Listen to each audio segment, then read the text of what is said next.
तो इस कहानी की शुरुआत होती है एक बच्चे को दिखाने से जो अपने मॉम डैड के साथ छुट्टियां मनाने ट्रिप पर आई हुई थी। ये जगह इनके घर से काफी दूर और बहुत खूबसूरत थी, जहां और भी कई सारी फैमिलीज छुट्टियां मनाने आई हुई थी। बच्चे की मॉम का नाम लुइस होता है। एक दिन जब ये लोग खाना खा रही थी तो इनकी मुलाकात एक दूसरी फैमिली से हुई। इनमें एक कपल और उनका बेटा था। आदमी का नाम पैडी था और उनके बेटे की जुबान नहीं थी, वो बोल नहीं सकता था। अब आज की मुलाकात में ये लोग काफी बातें करते हैं एक दूसरे के साथ। इन्हें काफी अच्छा लगा, इसलिए ये हर रोज फिर इसी तरह साथ बैठकर बातें करते और खाना खाते हैं। ऐसे ही इन लोगों में दोस्ती हो जाती है। फिर जैसे छुट्टियां खत्म हुई, लुइस और उसकी फैमिली अपने घर, जबकि पैडी और उसकी फैमिली अपने घर में चले जाते हैं। घर आकर लुइस अपने हस्बैंड के साथ उन लोगों की तारीफ करती है कि वो कितनी अच्छी आदत के लोग हैं। फिर एक दिन पैडी लुइस के हस्बैंड के पास उनकी तस्वीर की मेल करता है और उन्हें अपने घर आने की दावत देता है। अब पैडी और उसकी फैमिली गाँव में, जबकि ये लोग शहर में रहती थी, इसलिए ये सोचते हैं कि पता नहीं गाँव की जिंदगी कैसी होगी। फिर ये भी सोचते हैं कि वो लोग इतने प्यार से बुला रहे हैं तो हमें जाना चाहिए और हमें गाँव की जिंदगी देखने का मौका भी मिल जाएगा। इसलिए लुइस के कहने पर ये लोग कुछ दिन बाद ही उनके घर के लिए निकल जाते हैं। ये जब उनके घर पहुंचे तो पैडी और उसकी वाइफ काफी खुश होते हैं।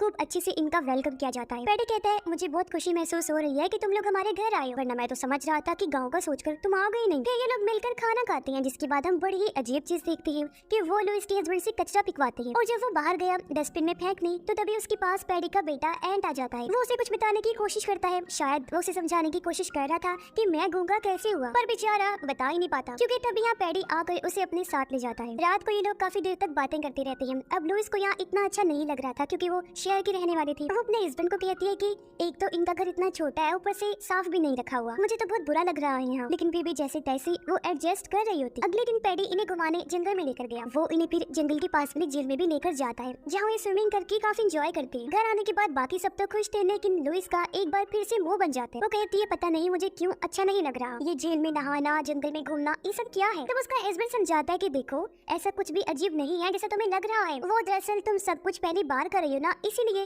तो ज्यादा मत सोचो। तभी इनके रूम में पैडी की वाइफ आती है। वो कहती है, तैयार रहना, आज शाम हम खाना खाने बाहर होटल में जाएंगे। वो जब ये कहकर गई तो लुइस अपनी सोच पर काफी अफसोस करती है कि मैं सच में ज्यादा ही सोच रही हूँ। ये लोग तो काफी अच्छे हैं, मेहमान नवाज है, हमारा कितना ख्याल रख रहे हैं। वो काफी खुश हो गई और जाने के लिए ये लोग तैयार हो जाते हैं। फिर जब ये जाने के लिए निकलने लगी तो इन्हें पता चलता है कि ये लोग बच्चों को साथ नहीं लेकर जा रहे हैं। एंट और लुइस की बेटी घर ही रहेंगी। बच्चों की देखभाल करने के लिए पैडी एक बेबी सिटर को बुलाता है जो उनका ध्यान रखेगा, पर इस वजह से लुइस को अच्छा नहीं लगता क्योंकि वो इस तरह अपनी बेटी को घर पर अकेला नहीं छोड़ सकती थी। उसका दिल घबरा रहा था, लेकिन उसके पास कोई रास्ता नहीं था, इसलिए वो पैडी की बात मानकर राजी हो गई। अपनी बेटी को अकेला छोड़कर उनके साथ चली जाती। ये लोग डिनर करने समंदर किनारे आए, जो जगह इन लोगों को काफी पसंद तो आई, लेकिन ये होटल बिल्कुल छोटा सा था। यह होटल का मालिक इनसे काफी अच्छे से बात करने की कोशिश कर रहा था, लेकिन उसका बर्ताव एकदम अजीब होता जा रहा था और वो ही इन लोगों के लिए खाना बनाने वाला था। दूसरी तरफ हम घर में एंट और लुइस की बेटी को देखते हैं। एंट उसे खेलते हुए अपने रूम में लेकर गया, जहाँ वो उसे पैडी की घड़ियों की कलेक्शन दिखाता है। उसने बहुत सारी घड़ियां जमा की हुई थी। एक खास घड़ी उठाकर एंट उसे दिखाता है। वो उसे कुछ समझाने की कोशिश करता है, जिसे लुइस की बेटी समझ नहीं पाती। घड़ी पर लिखे लफ्जों में बस एक लफ्ज समझ आ रहा था जो एंट का ही नाम था। उधर खाना खाने के बाद पैडी और उसकी वाइफ खूब शराब पी लेती है। नशे की हालत में वो अजीब तरह डांस कर रही होती है। साथ ही उनकी बातें भी बहुत ही अजीबोगरीब थी, जिनसे लुइस और उसके हस्बैंड को काफी बुरा महसूस हुआ। फिर जब इनके जाने की बारी आई तो वो बड़ी आराम से लुइस के हस्बैंड के हाथ में बिल थमाकर बाहर चले जाते हैं। ये देखकर दोनों को फिर बुरा लगा कि मेहमान भी हम हैं और बिल भी हमसे ही दिलवाया जा रहा है, मगर एक बार फिर उनका बोलने का मुंह नहीं पड़ता। उधर एंट और लुइस की बेटी जब सोने गई तो एंट उसे अपने जिस्म पर लगे चोटों के निशान दिखाने लगता है, पर तभी वो लोग पार्टी करके घर आ गई, इसलिए एंट जल्दी से लेट गया, सोने का नाटक करने लगता है। लुइस देखती है कि उनकी बेटी सो गई है, इसलिए वो अपने रूम में चले गई, जबकि पैडी और उसके हस्बैंड अपने रूम में चले जाते हैं। अब लुइस की अपने हस्बैंड के साथ बहस हो जाती है। वो कहती है कि ना तो मुझे ये लोग पसंद आ रहे हैं और ना ही इनकी हरकतें, मुझे बहुत बुरा फील हो रहा है, इसलिए चलो यहाँ से जितनी जल्दी हो सके, क्योंकि इतने टाइम से मैं बस एडजस्ट ही कर रही हूँ, यहाँ दिल से नहीं रह रही। इस पर उसका हस्बैंड कहते हैं, मेरी जान परेशान ना हो और रिलैक्स हो जाओ, जितनी जल्दी हुआ हम चले जाएंगे यहाँ से। फिर ये दोनों एक दूसरे को संभालते हैं, जिसके बाद सो जाते हैं, पर इन्हें छुप कर पैडी देख रहा होता है। आधी रात को लुइस की आंख खुली, उसे अपनी बेटी की फिक्र हो रही थी, इसलिए वो उसे चेक करने जाती है, पर वो ये देखकर काफी दंग रह गई कि उसकी बेटी तो एंट वाले कमरे में है ही नहीं जहाँ वो सो रही थी। लुइस घबराते हुए पैडी के रूम में गई चेक करने। वो देखती है कि उसकी बेटी पैडी और उसकी वाइफ के बीच में सोई हुई है और पैडी तो अजीब हालत में बिना कपड़ों के लेटा हुआ है। ये देखकर तो लुइस का दिमाग खराब हो गया। वो अपनी बेटी को उठाकर जल्दी से अपने कमरे में आ जाती है। अपने हस्बैंड को कहती है कि उठो जल्दी, अब मैं एक सेकंड यहाँ रुकने वाली नहीं हूँ, चलो मेरा खून खोल रहा है। उसका हस्बैंड उसकी बात मान लेता है और ये दोनों अपना सामान पैक करने लगे। फिर जैसी सुबह हुई ये लोग उनको बताए बगैर ये निकल जाते हैं। अब एक तरह से ये उस जंगल से निकल गई थी, पर तभी लुइस की बेटी को याद आता है कि मैं तो अपना टेडी खिलौना उनके घर पर ही भूल आई हूँ। अब वो अपने टेडी से बहुत प्यार करती थी, उसके बगैर रहती तक नहीं थी, इसलिए वो अपने डैड से जिद करने लगी कि मुझे अपना टेडी चाहिए। हालांकि उसकी माँ ने उसे समझाया कि बेटा जिद नहीं करते, लेकिन वो नहीं सुनती। इस बातचीत के दौरान इनका एक्सीडेंट होने वाला था, जिससे वो बाल बाल बचते। उसके डैड अपनी बेटी की जिद पर रुक नहीं पाते तो उसकी बात मानकर वो गाड़ी वापस मोड़ लेते हैं और ये लोग फिर से उनके घर आ जाते हैं, जहाँ पैडी और उसकी वाइफ भी जाग गई थी। पैडी उनसे पूछता है आखिर ऐसा क्या हुआ जो तुम लोग बिना बताए चले गए, आखिर किस चीज से भागे हो तुम, क्या हमारी मेहमान नवाजी में कोई कमी रह गई थी। तब लुइस का हस्बैंड कहता है लुइस ने कुछ ऐसा देखा है जो इसको पसंद नहीं आया। अब इससे ज्यादा वो कोई जवाब नहीं दे पाता, इसलिए लुइस को ही बोलना पड़ता है। वो कहती है कि कल रात तुमने मेरी बेटी को अपने कमरे में क्यों सुलाया था। ये सुनकर पैडी भी काफी हैरान रह जाता है, पर जब वो कोई जवाब नहीं दे पाता तो उसकी सफाई में उसकी वाइफ बोलती है। वो कहती है कि हमारी भी एक बेटी थी जिससे हम दोनों बहुत प्यार किया करते थे, लेकिन एक बीमारी की वजह से उसकी मौत हो गई है। हम अपनी बेटी को याद करते हैं और हमें बच्चियां बहुत पसंद है। अब तुम्हारी बेटी रात को तुम्हें आवाजें लगा रही, पर तुम दोनों तो सो रही थी, तुमने उसकी आवाज नहीं सुनी, इसलिए मैंने उसे उठाया और उसे लाकर अपने पास सुला दिया। अगर तुम्हें बुरा लगा है तो उसके लिए माफ करना, दोबारा ऐसी शिकायत का मौका नहीं मिलेगा। अब उसकी इस झूठी कहानी पर इन दोनों को भी यकीन आ जाता है, क्योंकि वो रो रही थी और ये उन्हें माफ कर देते हैं। जहाँ वो पहले गुस्से में घर छोड़कर जा रही थी, पर अब गलती का एहसास होने पर वो कुछ और दिन इधर ही रहने का फैसला करते हैं और पहले की ही तरह ये लोग एक दूसरे के साथ घुल मिल जाते हैं। अब एक दिन जब ये लोग मिलकर खाना खा रही थी तो यहाँ भी पैडी की वाइफ उनकी बेटी के साथ ज्यादा ही फ्री हो रही थी, जबकि अपने बच्चे एंड पर इनका ध्यान ही नहीं था। इसलिए लुइस भी बोल पड़ती है कि तुम इतना मत समझाओ मेरी बेटी को, इसकी माँ मैं हूँ। इसलिए पैडी की वाइफ फिर से उससे माफी मांगती। अब लुइस की बेटी अपनी परफॉर्मेंस दिखाना चाहती थी, क्योंकि उसने डांस के स्टेप सीखे थे जो वो इन्हें करके दिखाती है। तब उसके साथ एंट भी डांस करने लग जाता है। अब एंट हमेशा उदास रहता था, लेकिन आज वो पहली बार एंजॉय करते खुश नजर आ रहा था। लेकिन उसकी खुशी उसके बाप पैडी से बर्दाश्त नहीं हुई थी, क्योंकि वो लुइस को बीच में ही टोक देता है कि तुम ठीक नहीं कर रहे, ये किस तरह का डांस कर रहे हो, क्या तुमने सीखा नहीं। बार बार उसे बुरी तरह डांटता है, पर इस चीज को देखकर लुइस की बेटी काफी डर जाती है, जिसके बाद दोनों बच्चे फिर से डांस करने लगे। लेकिन इस बार भी जब एंट ने गलती की तो पैडी को फिर से गुस्सा आ गया। इस बार तो वो उसे अपना जूता फेंक के मारता है, जो देखकर लुइस को बहुत बुरा लगता है। इसलिए वो बोली पड़ी कि ये क्या कर रहे हो तुम, ये कोई तरीका है बच्चे से पेश आने का,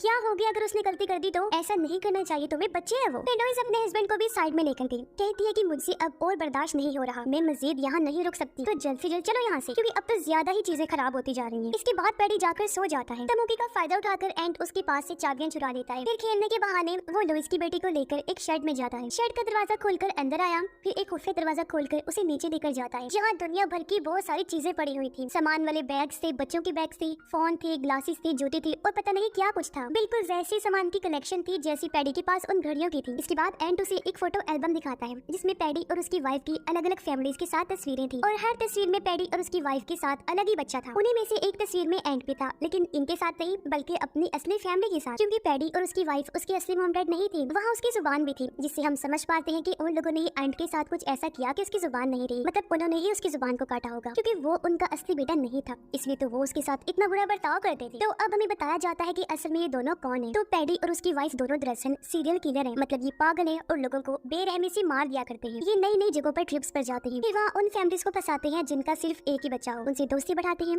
और उन्हें अपने घर में आने की दावत देते हैं। और जब वो फैमिली इनके घर आती है तो ये उनका सारा सामान और पैसा लूट कर उन्हें मार देते हैं, उनकी बच्ची की जुबान काट देते हैं ताकि वो किसी को कुछ बता ना पाए, और उस बच्चे को अपने साथ रखते हैं। फिर उसे अगली ट्रिप पर लेकर जाते हैं और वहाँ से नया शिकार यानी अगली फैमिली को फंसाते हैं, जिसके बाद इस बच्चे को भी मार देते हैं और फैमिली के साथ वो सब चीजें रिपीट करते हैं और इनकी ये साइकिल ऐसे चलती रहती है। और अब मरने की बारी एंड की है, साथ ही लुइस और उसकी वाइफ को लूट कर उन्हें भी मार देंगे ये लोग, और लुइस की बेटी को अपने पास रख लेंगे। फिर उसे भी वही सब बर्दाश्त करना पड़ेगा जो अब तक एंड करता आ रहा था। ये भी कुछ बोल नहीं पाएगी क्योंकि इसकी भी जुबान वो काट देंगे, लेकिन एंड बेचारा फिर भी बार बार इन्हें अलग अलग तरीकों से बचाने की कोशिश कर रहा था कि ये यहाँ से भाग जाए, लेकिन ये लोग समझ ही नहीं पाए। खैर लुइस की बेटी अपने फोन में सभी फैमिलीज की तस्वीरें ले लेती है और ये दोनों जल्दी से बाहर आ जाते हैं। फिर एंड पैडी के पास गया और बहाने से उसके पास चाबी वापस रख देता है। अब लुइस सोचती है कि मैं अपनी मॉम को कैसे सारी बात बताऊं, क्योंकि लुइस तो पैडी की वाइफ से बातें करने में मसरूफ थी। तो तब उसकी बेटी को एक आइडिया आया, वो खुद को एक पिन से कट लगाकर अपना खून निकालती है और सबका ध्यान अपनी तरफ कर लेती है। उसने कहा कि मेरे कपड़ों पर पता नहीं कैसे खून लग गया है, इसलिए लुइस उसे वॉशरूम में लेकर जाती है। उसकी बेटी को मौका मिल गया था अपनी मॉम से बात करने का, इसलिए वो उन्हें उन फैमिलीज की सारी तस्वीरें दिखाती है और पैडी और उसकी वाइफ की सच्चाई भी बताती है, जो सुनकर लुइस की होश उड़ जाती है।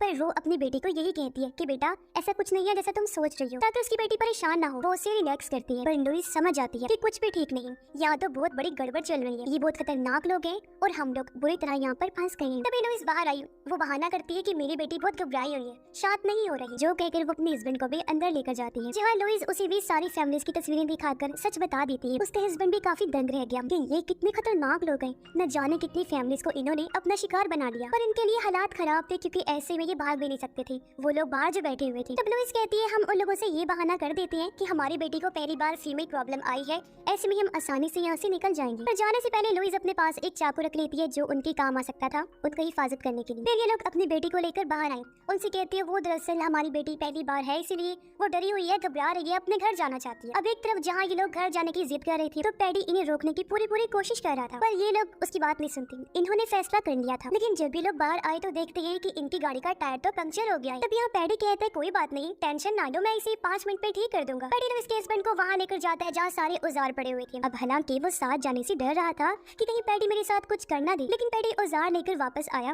और टायर ठीक कर देता है। यानी फिलहाल वो इनके साथ कुछ नहीं करता। पर जब ये लोग गाड़ी में बैठने लगे तो तभी इनकी नजर उनकी बेटी के टेडी पर जाती है जो दीवार पर काफी ऊपर किसी ने रख दिया था। पैडी कहता है अरे यार ये जरूर एंड की शरारत होगी, जो कहकर वो सीढ़ी लगाता है और लुइस के हस्बैंड को ऊपर जाकर टेडी लाने को कहता है। पैडी अभी भी कुछ नहीं करता। लुइस के हस्बैंड टेडी लेकर आया जिसे खुद अपने हाथों से पैडी उनकी बेटी को देता है। अब तक सब ठीक चल रहा था, लेकिन जैसे लोग गाड़ी में बैठकर यहाँ से जाने लगे कि तभी उनकी आंखों के सामने पैडी एंड को पानी में फेंक देते हैं, जिससे वो बेचारा बच्चा डूबने लगता है। तब उसकी खातिर इन लोगों को गाड़ी रोकनी पड़ी। लुइस का हस्बैंड जल्दी से बाहर आकर पानी में कूद गया। वो एंड को तो बचा लेता है, लेकिन अब उसकी फैमिली मुसीबत में, क्योंकि पैडी ने गन पॉइंट पर उन्हें बंदी बना लिया था। यानी ये लोग बुरी तरह फंस गए थे। पैडी उन सबको बांधकर अंदर लेकर जाता है और उनके बैंक में जितने भी पैसे थे वो सब पैडी अपने अकाउंट में भेज देता है। जिसके बाद पैडी इन्हें मारने की तैयारी करने लगा, लेकिन लुइस के पास जो चाकू था वो उसकी मदद से पैडी के चेहरे पर वार करती है। फिर वो जल्दी से पैडी की वाइफ से गन छीन कर इन लोगों पर तान देती है। फिर ये सब बाहर आई। पैडी और उसकी वाइफ को इस कमरे में बंद करके लॉक लगा देते हैं। ये लोग गाड़ी में बैठ के यहाँ से निकलने ही वाले थे कि तभी होटल का मालिक, जो दरअसल पैडी का भाई है, वो यहाँ आ जाता है, जो अपनी गन से इनकी गाड़ी पर शूट करने लगता है। ये लोग अपनी जान बचाने के लिए जल्दी से गाड़ी से उतरे और भागकर घर के अंदर आ जाते हैं और सारी खिड़की दरवाजों को इन्होंने मजबूती से बंद कर दिया था। पर पैडी का भाई उस रूम में आकर ताले को तोड़ देता है। पैडी और उसकी वाइफ को बाहर निकालता है, यानी इंसान के रूप में छुपे हुए ये जानवर एक बार फिर से आजाद हो गए थे। ये लोग सबसे पहले घर की लाइट्स ऑफ कर देते हैं ताकि हर तरफ अंधेरा छा जाए। और जैसा कि पैडी और उसकी वाइफ को पता था कि घर के अंदर जाने का कौन कौन सा रास्ता है, तो उन रास्तों की मदद से ये तीनों घर के अंदर घुस जाते हैं। जैसे पैडी आगे बढ़ा उसके सामने लुइस आ गई। उसके हाथ में तेजाब था जिसे वो पैडी के ऊपर डाल देती है और बच्चों को लेकर बाहर की तरफ भागने लगती है। पैडी का भाई जैसे सामने आया, लुइस का हस्बैंड उस पर हमला कर देता है। इन दोनों की लड़ाई शुरू हो गई, पर पैडी का भाई उसे पकड़कर काबू कर लेता है और जान से मारने की कोशिश करता है। लेकिन तभी पीछे से लुइस आ जाती है। वो उसके सर में हथौड़ी घुसा कर हमला कर देती है, जिससे मौके पर ही पैडी के भाई की मौत हो जाती है। जिसके बाद लुइस और उसका हस्बैंड बच्चों को लेकर छत पर आ गई, क्योंकि वो सीढ़ी के जरिए यहाँ से भागने का प्लान बना रही थी। लुइस पहले अपने हस्बैंड को फिर दोनों बच्चों को सीढ़ी के जरिए बाहर भेजती है, लेकिन तभी इन्हें पता चला कि पैडी की वाइफ गन लेकर इनका पीछा कर रही है। फिर वो भी आखिर उस रूम तक आएगी। फिर जब वो बाहर गई इन लोगों को देख लेती है, लेकिन इससे पहले कि गोली चलाती लुइस जो वहाँ पर छुपी हुई थी उस पर जोरदार हमला कर देती है, जिससे वो नीचे आकर गिरी और इस तरह पैडी की वाइफ की भी मौत हो जाती है। लेकिन उसके गिरने की वजह से सीढ़ी भी गिर गई थी, यानी कि अब इनका उतरना मुश्किल हो गया था। अब लुइस का हस्बैंड अपनी जान पर खेलकर नीचे कूद गया। वो सीढ़ी को खड़ा कर देता है, जिससे वो तीनों भी नीचे आ जाते हैं। लेकिन इससे पहले वो यहाँ से निकलती तब यहाँ आ गया पैडी, जो उनकी बेटी को पकड़ लेता है। वो लुइस और उसकी वाइफ से कहता है कि तुमने मेरी वाइफ की जान ली है, जिस वजह से मैं अकेला रह गया, इसलिए अब मैं जान के बदले जान लेना चाहता हूँ। तुमने मेरी बीवी को मारा, मैं तुम्हारी बेटी को मार दूंगा। लेकिन लुइस की बेटी, जिसके पास बेहोशी का इंजेक्शन था, वो उसे फौरन ही पैडी को लगा देती है। कुछ ही सेकंड्स में इंजेक्शन ने अपना काम किया और पैडी बेहोश हो जाता है। अब लुइस का हस्बैंड चाहता तो उसे खुद मार सकता था, लेकिन वो ये मौका एंड को देता है ताकि वो अपना बदला ले सके, क्योंकि पैडी ने उसे इतनी तकलीफ जो दी थी। इसलिए एंड एक पत्थर लेकर आया और उसे पैडी को जोर जोर से मारने लगता है। वो अपने दिल की अच्छे से भड़ास निकालता है और उसे तब तक मारता रहता है जब तक पैडी की मौत नहीं हो जाती। सारी मुसीबत को निपटाने के बाद वो गाड़ी में बैठ गई और यहाँ से निकल जाते हैं। अब लुइस और उसके हस्बैंड ने अपने साथ साथ दोनों बच्चों को भी बचा लिया था। ये लोग एंड को अकेले नहीं छोड़ते और उसे अपने साथ ले लेते हैं। एंड की आंखों में एक नई उम्मीद थी जो उसे इस फैमिली से मिली थी, यानी जहाँ पैडी और उसकी वाइफ ने इसकी और न जाने कितने लोगों की जिंदगी बर्बाद कर दी, तो अब कोई भी उनका शिकार नहीं हो पाएगा। उस बुराई का तो हमेशा के लिए खात्मा हो गया है। साथ ही इन लोगों की किस्मत अच्छी थी जो ये भी बच गई। और इसी के साथ ये फिल्म भी इधर ही खत्म।